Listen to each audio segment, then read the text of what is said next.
La primera localización psíquica de la que somos conscientes es el abdomen. No somos conscientes de nada más profundo. No conozco vestigio alguno de psicología primitiva en que se diga que alguien localiza su psique en la vejiga.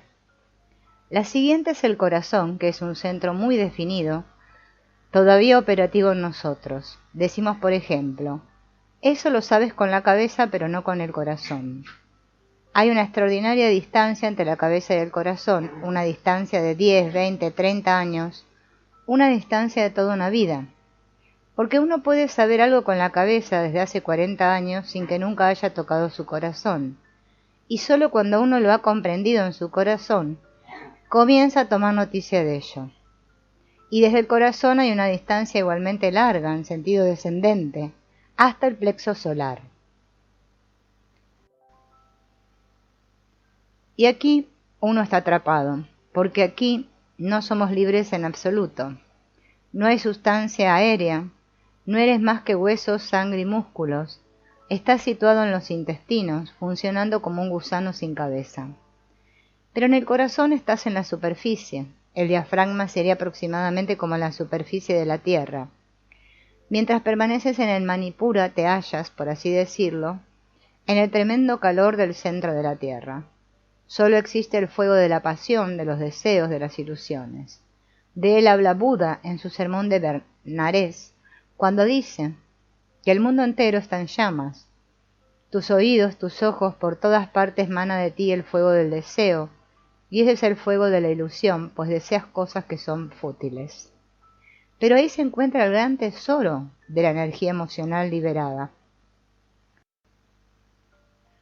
Por ello, cuando la gente entra en contacto con lo inconsciente, a menudo ingresa en un estado extraordinario. Estallan en llamas, explotan, emergen viejas emociones enterradas, comienzan a llorar por cosas sucedidas 40 años atrás. Esto solo significa que su separación de aquel estadio vital fue prematura. Han olvidado que hay fuegos soterrados que siguen ardiendo. Entonces eran inconscientes, pero al tocar los centros inferiores regresan a ese mundo y se dan cuenta de que todavía está caliente, como un fuego que ha quedado olvidado entre las cenizas. Pero cuando se retiran las cenizas se ve que debajo siguen todavía vivos los rescoldos. Como se dice de los peregrinos que van a la Meca, dejan sus fuegos enterrados bajo las cenizas y cuando retornan al año siguiente esos fuegos aún resplandecen. Así pues, en Manipura se alcanza un estrato superior en el que acontece un cambio definitivo. La localización corporal de este chakra bajo el diafragma simboliza el peculiar cambio que ahora tiene lugar.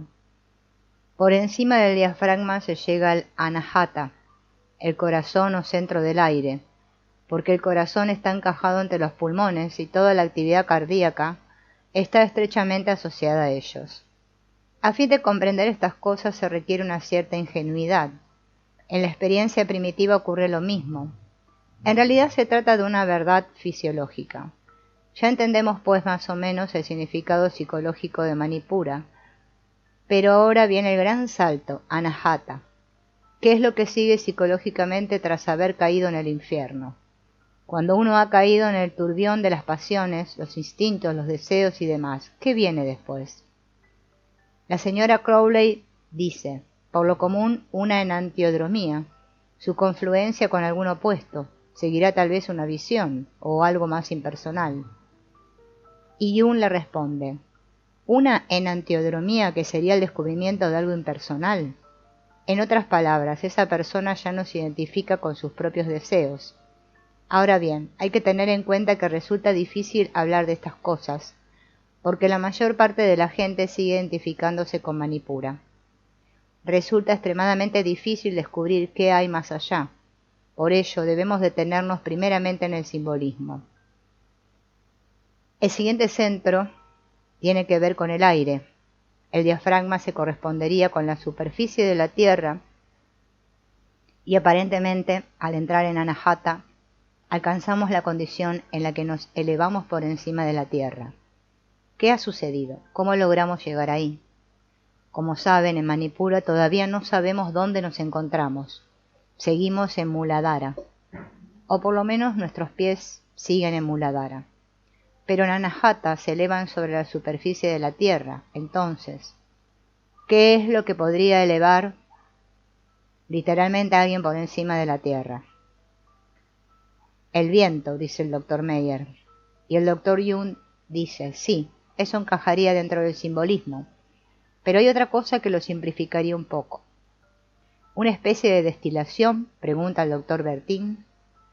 Y el doctor Jung dice, esa es una buena idea, que nos conduciría directamente al simbolismo alquímico.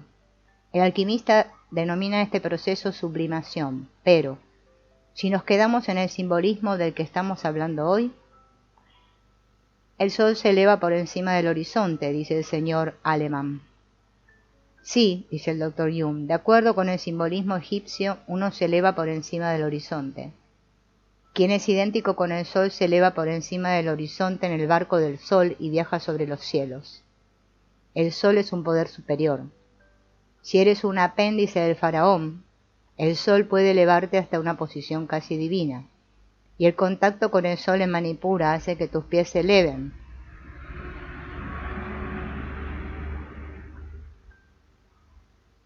Penetrando en la esfera situada por encima de la tierra. El viento también puede hacerlo, porque en las creencias primitivas el espíritu es una especie de viento.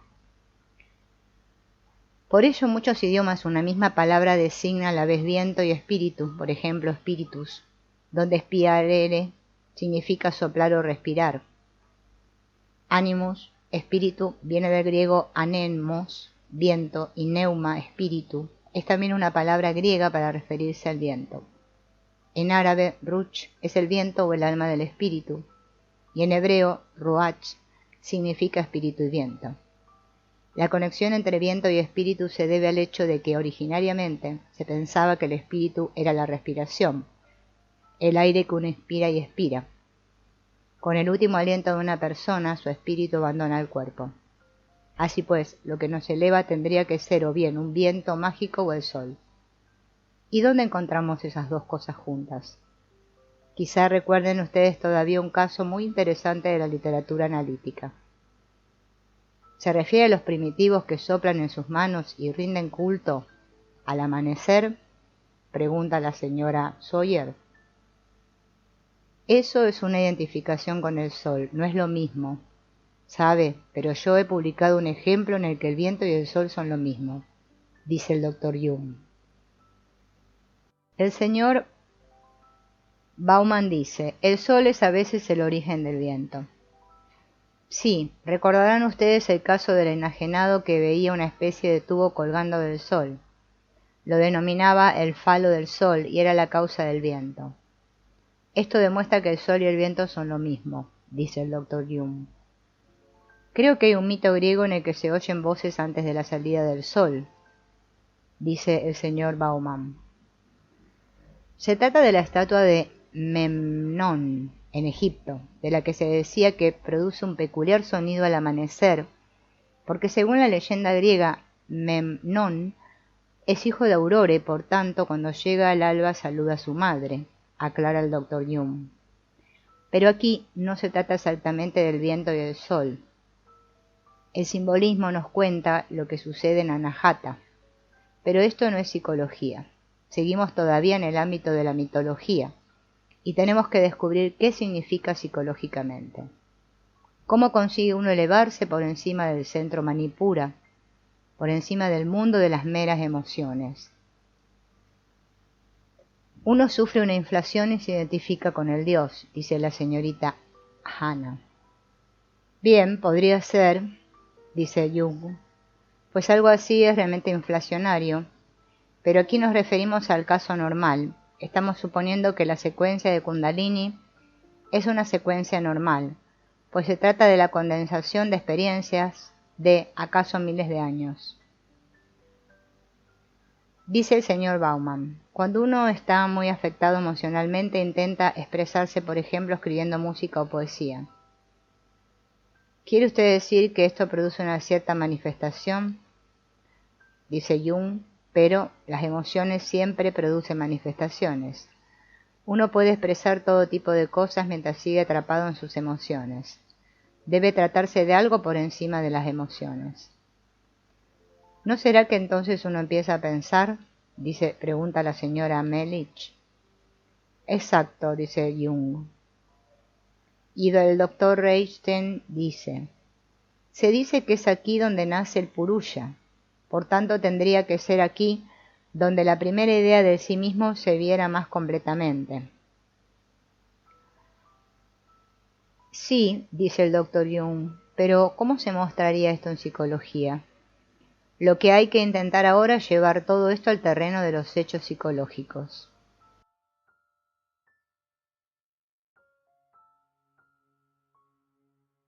Pues nos tornamos conscientes de algo que en este punto no es personal, dice el doctor Reichstein. Sí, dice Jung, empezamos a razonar, a pensar, a reflexionar sobre cosas y con ello comienza una especie de contracción o retirada de la función puramente emocional. En lugar de seguir los propios impulsos descontroladamente, comenzamos a inventar un cierto ceremonial que nos permite romper la identificación entre nosotros mismos y nuestras emociones, o superar efectivamente nuestras emociones. Frenamos nuestra actitud descontrolada y de repente nos preguntamos, ¿por qué me estoy comportando de este modo? En este centro hallamos el simbolismo de todas estas cosas. En Anahata contemplamos el Purusha, una pequeña figura que es el sí mismo divino, a saber, aquello que no se identifica con la mera causalidad, la mera naturaleza, la mera liberación de energía que fluye ciegamente sin propósito alguno. La gente se abandona enteramente a sus emociones y se vacía de sí, para finalmente arder hasta quedar convertidos en pedazos, sin que nada subsista, solo un montón de ceniza, eso es todo. Lo mismo ocurre en la enajenación mental. La gente entra en un determinado estado y no puede salir de él. Arden dentro de sus propias emociones y estallan. Pero hay una posibilidad de separarse de ello y si uno la descubre, es cuando realmente se convierta en ser humano. En el Manipura vivimos en el vientre de la naturaleza, que es extraordinariamente automático, es meramente un proceso. Pero en Anahata emerge algo nuevo, la posibilidad de elevarse por encima de los sucesos emocionales y de contemplarlos. Uno descubre el Purusha en su corazón, el pulgarcito, más pequeño y más grande que grande. En el centro de Anahata aparece nuevamente Shiva, en la forma del linga, y la pequeña llama significa la primera aparición del sí mismo, como un germen. El señor Sell pregunta, ¿el proceso que usted describe es el comienzo de la individuación en términos psicológicos? Sí, dice Jung, es la retirada de las emociones. Uno ya no se identifica con ellas. Si uno logra recordarse a sí mismo, si logra establecer una diferencia entre sí mismo y el estallido de la pasión, entonces descubre el sí mismo y comienza a individuarse. Así en Anahata comienza la individuación. Pero también aquí existe la posibilidad de sufrir una inflación. Individuación no significa que uno se convierta en un ego. En tal caso se convertiría en un individualista. Miren, un individualista es una persona que no ha realizado exitosamente la individuación. Es un egoísta filosóficamente depurado. Individuación significa convertirse en aquello que no es el ego, cosa que resulta muy extraña. Por ello nadie entiende lo que es el sí mismo, porque el sí mismo es justamente aquello que tú no eres, pero no es el ego. El ego se descubre como un mero apéndice del sí mismo, en una especie de conexión difusa. Porque el ego se encuentra muy abajo, en el Muladhara, y de repente toma conciencia de algo situado arriba, en la cuarta planta, en Anahata, y eso es el sí mismo.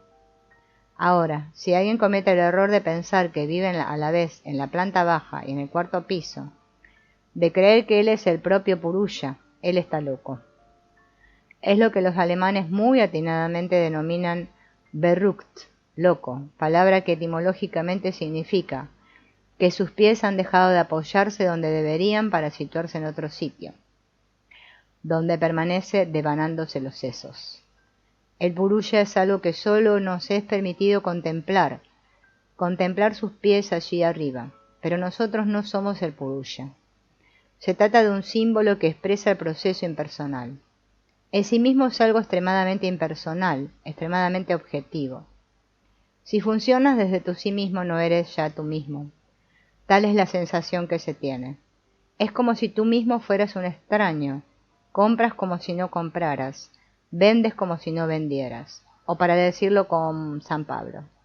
No soy yo el que vive, sino que es Cristo quien vive en mí, dando a entender que su vida se ha convertido en vida objetiva. No es ya su propia vida, sino la vida de alguien más grande del Purusha. Todas las tribus primitivas que se sitúan en un nivel un poco más alto de civilización, por lo general han descubierto la Anahata. Esto es el comienzo de la razón y el juicio. No son ya enteramente salvajes.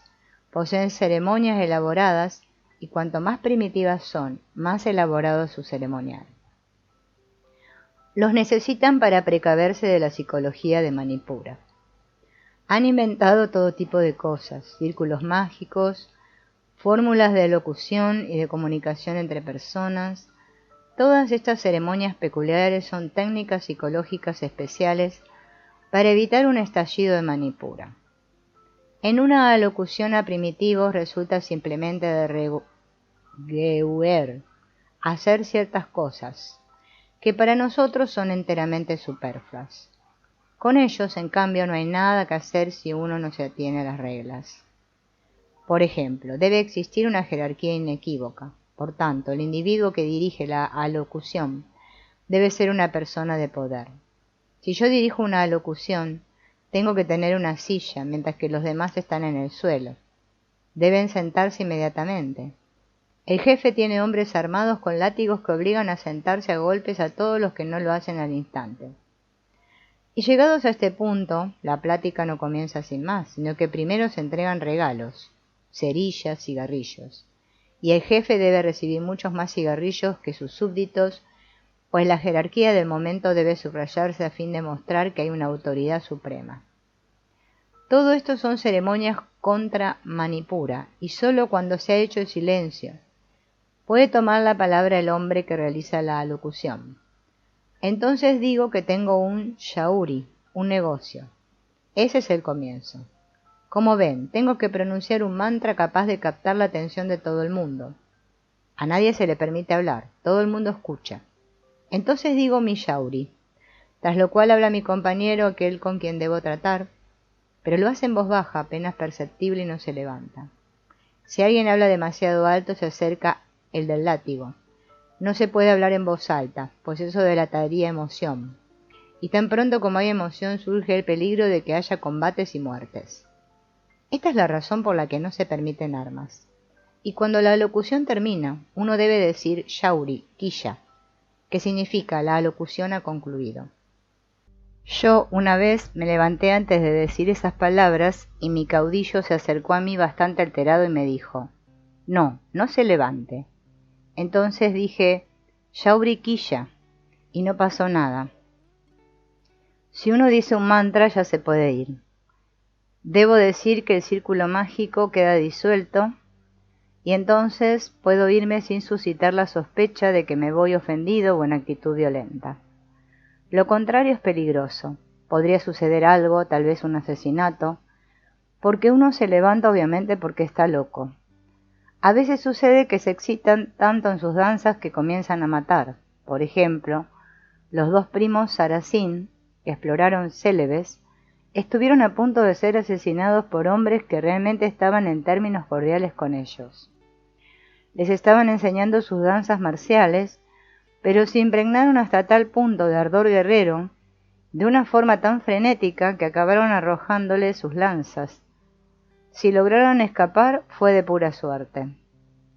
Saben, Anahata es todavía muy débil y la psicología Manipura está aún muy cercana a nosotros. Todavía tenemos que ser educados con la gente para evitar estallidos de Manipura.